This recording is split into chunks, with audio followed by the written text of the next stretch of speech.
together another wonderful Persian stew called celery stew or Khoreste karafs. But what's interesting today that I'm going to try to show you how to make the vegetarian and the meat version of the stew at the same time.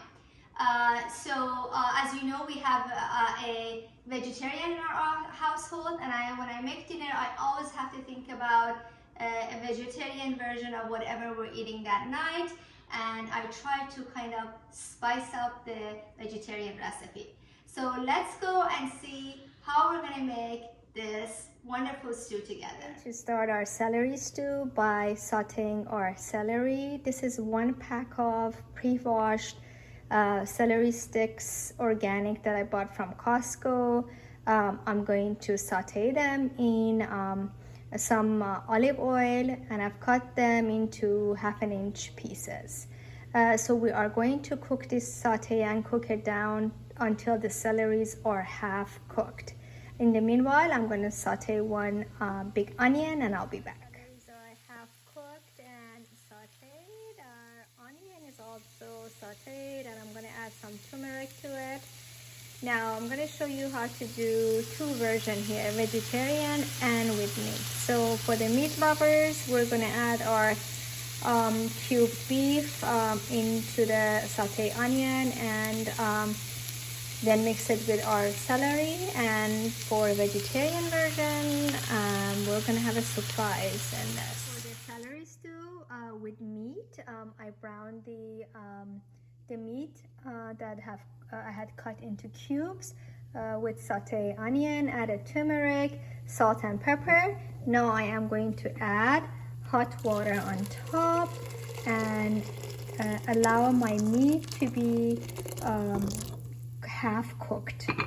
And now this is the vegetarian version. I added turmeric to the saute onions, 1 tablespoon of tomato paste, and I sauteed the tomato paste.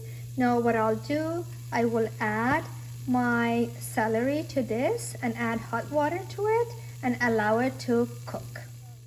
Alright, our celery is almost cooked, and I have added actually salt and pepper to the stew. Now what I'm going to do, because this is a vegetarian version, I will add some portobello mushrooms to it. You can also saute these before you add it, but today I'm just going to go ahead and put it in there without sauteing. And when this is, I'll let this cook for maybe another 10 minutes, and after that I will add my surprise ingredient. Surprise ingredient, artichoke hearts. So I'm going to put the artichoke hearts into the stew, and then to this we will add fresh parsley. Although these were fresh yesterday, but since I didn't have a need for them, I put it in the freezer.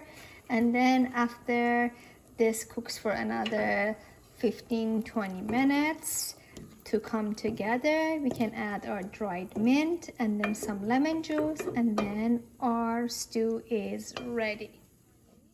It's more than halfway cooked.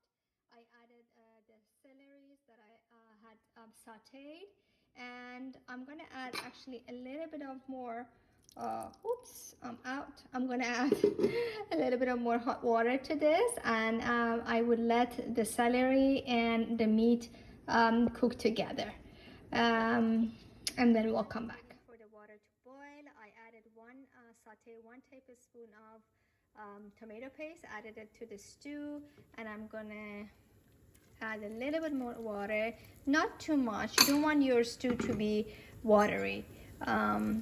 I think this is enough, and then if I see I need more, I will add some more, but little by little. Added some more hot water, fresh parsley, and some dried mint. Now we're gonna let this cook and come together, and after this is done, we will serve it with some lemon juice over a bed of rice. Our meat version is ready, and this is the vegetarian version, and I'm just going to go ahead and put some lemon juice on top. You can add more or less to taste. And this beautiful stew is going to be served on a beautiful bit of saffron rice. Nusha Jan and bon appetit.